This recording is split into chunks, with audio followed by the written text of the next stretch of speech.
মহারানী, সারাদিন এই করলেই হবে না অন্য কাজ বাজ করতে হবে? সারাদিন একটা কাজ নিয়েই পড়ে থাকা স্বভাব, আর গেল না। মধুপুর গ্রামে বিমলা তার শ্বশুরবাড়ির লোকেদের সাথে থাকত। শ্বশুরবাড়ির লোক বলতে শ্বশুর শাশুড়ি আর তার বর কাজের সূত্রে বাইরে থাকত। বিমলা কালো হওয়ায় তার শাশুড়ি তাকে দিয়ে সমস্ত কাজ করাতো। রান্না করা, ঘর ঝাড় দেওয়া, ঘর মোছা, বাসন মাজা, এমনকি গরুর জন্য খাবার দেওয়াও। কিন্তু বিমলা এতে একটুও মন খারাপ করতো না। বাপ মা মরা মেয়েটাকে দিয়ে এরকম খাটাও আর তুমি বাড়িতে বসে থাকো সারাদিন, এটা কি ঠিক হচ্ছে? বেছে বেছে কি কালো মেয়ে এমনি এনেছি ওকে দিয়ে সমস্ত কাজ করানোর জন্য? আর বাপ মা মরা মেয়ে কোথাও গিয়ে উঠতেই পারবে না, পড়ে পড়ে এখানেই মরতে হবে। তুমি চুপ করেই থাকবে। চুপ করেই তো থাকি, কিছু কি আর বলতে পারি? নেহাত আমার ছেলেটা শহরে কাজ করে, না হলে মেয়েটার কপালে আজ এমন দুর্গতি হতো না। এইভাবেই কিছুদিন কাটতে থাকে। একদিন বিমলার শাশুড়ি বিমলাকে ডেকে পাঠায়। শোনো বৌমা, কালকে তোমার বাবা আর আমি একটা বিয়ে বাড়িতে যাব। তোমাকে আর যাবার দরকার নেই, তোমার যা রূপের ছিঁড়ি। আর শোনো, কালকে রান্না করতে হবে না, আমরা কেউ থাকবো না, বেকার বেকার চাল নষ্ট করে লাভ নেই। তুমি বরং মুড়ি আর জল খেয়েই থেকো। ঠিক আছে মা, আপনি যা বলবেন সেটাই হবে। বাহ মা বাহ, তুই কতদিন পর আসলি। তা মায়ের কথা এতদিন পর মনে পড়লো। জামাই বাবা জীবন কেমন আছে, আর তোর শ্বশুর বাড়ির সবাই কেমন আছে বল দেখি। আমি ভালো আছি মা, তোমরা কেমন আছো? বাবার শরীর ঠিক আছে? আর ওই মহারানীর কি খবর? সারাদিন কাজ বাজ করে নাকি গায়ে হাওয়া লাগিয়ে বেড়ায়? হ্যাঁ করে, ওই টুকটাক। তা মা, তুই এত কালো হয়ে গেছিস কেন? তোর সোনার মতো রং, শ্বশুর বাড়িতে বেশি কাজ করতে হয় নাকি?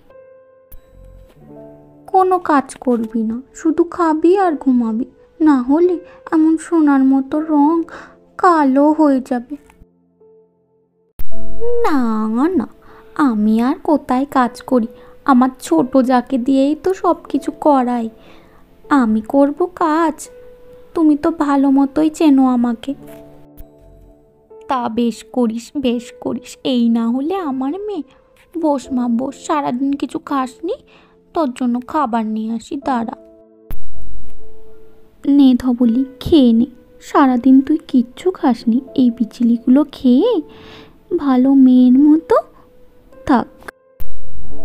বলি, গরু নিয়ে এত আগদিক্ষেতা দেখানোর কিছু হয়নি। তোমার ননদ এসেছে, তোমার তো দুপুরের খাওয়া হয়নি, তোমার ভাগের ভাতটা তোমার ননদকে দিয়ে আসো।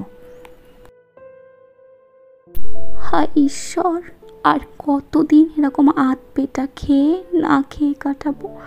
তুমি কি দেখেও দেখতে পাও না কি দোষ আমার? এত করি সংসারের জন্য, তাও মন পাই না। একদিন হঠাৎ যখন বাড়িতে কেউ ছিল না, বিমলার শাশুড়ি অসুস্থ হয়ে অজ্ঞান হয়ে মাটিতে পড়ে থাকে, আর তার কোনো হুঁশ থাকে না। তখন তড়িঘড়ি করে সেখানে বিমলা উপস্থিত হয়, আর সে তো ঘাবড়ে যায়, গিয়ে কি করবে ভেবে উঠতে পারে না। মা, আপনার কি হলো? কি হলো? আপনি আপনি কথা বলছেন না কেন? কোনো অসুবিধা হয়েছে? আপনাকে আমি কিচ্ছু হতে যাব না, আমি এক্ষুনি আপনাকে হসপিটালে নিয়ে যাব, আপনার কোনো চিন্তা করতে হবে না মা। বিমলা তার শাশুড়িকে নিয়ে হাসপাতালে গেল, গিয়ে তার শাশুড়ির চিকিৎসা করালো।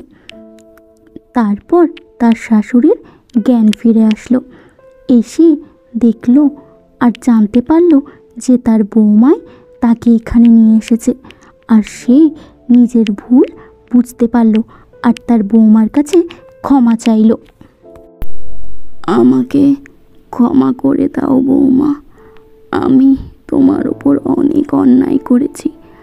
আমি সব সময় রূপ দিয়ে বিচার করেছি আর তোমার গুণের কদর করিনি। তুমি না থাকলে আমি আর বেঁচে ফিরতাম না।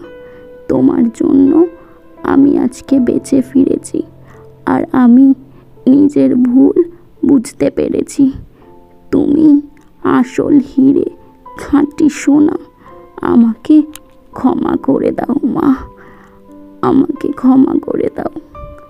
আজ থেকে আমরা দুজনে মিলেমিশে সংসার করব।